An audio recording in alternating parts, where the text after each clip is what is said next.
घर में आधी मूर्ति रखने से क्या होता है? राहु का रहस्य और जीवन की परेशानियां। नमस्कार दोस्तों, आप देख रहे हैं राशि का रहस्य। आज हम एक ऐसे विषय पर बात करने वाले हैं जिसे बहुत लोग फैशन समझकर नजरअंदाज कर देते हैं, लेकिन ज्योतिष और आध्यात्म के अनुसार इसका असर हमारे जीवन पर गहरा पड़ सकता है।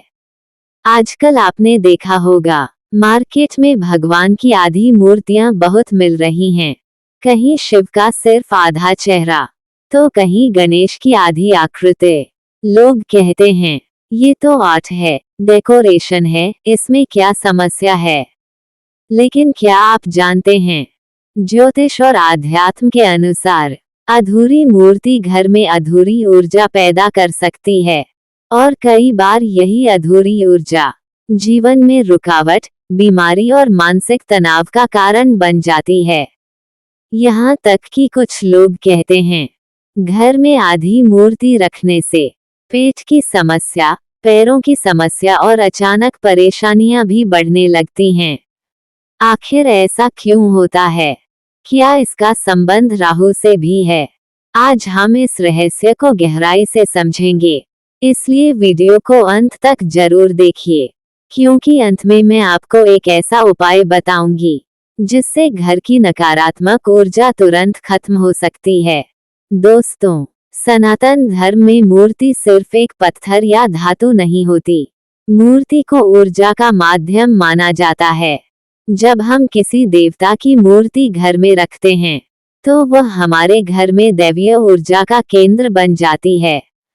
लेकिन जब वही मूर्ति अधूरी या आधी होती है, तो ऊर्जा भी अधूरी और असंतुलित हो सकती है।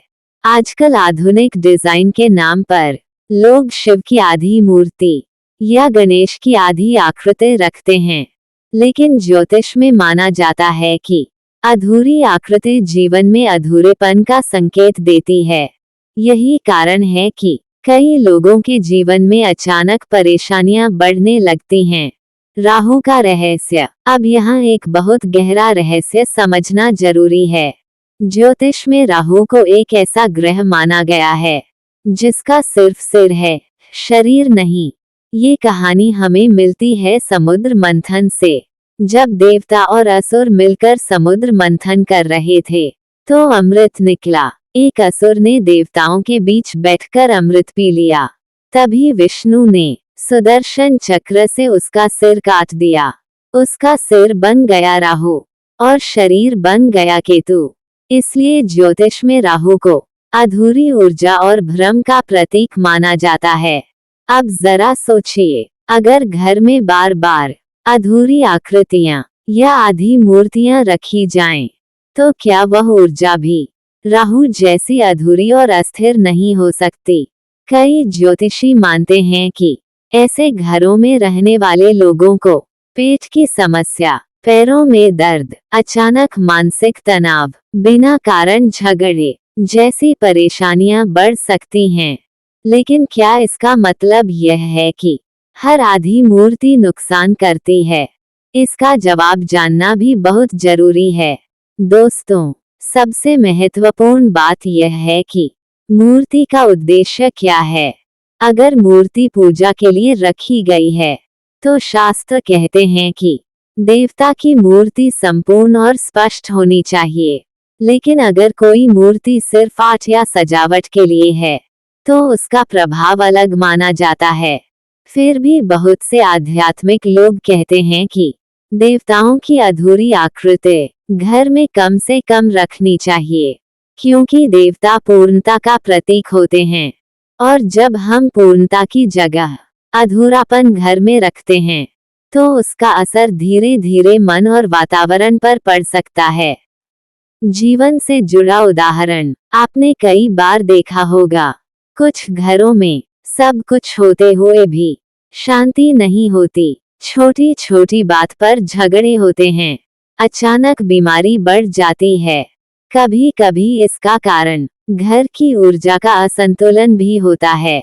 और यही कारण है कि पुराने समय में लोग घर के मंदिर में हमेशा संपूर्ण और सुंदर मूर्ति रखते थे। उपाय: अगर आपके घर में भी भगवान की कोई आधी या टूटी मूर्ति है, तो घबराने की जरूरत नहीं है।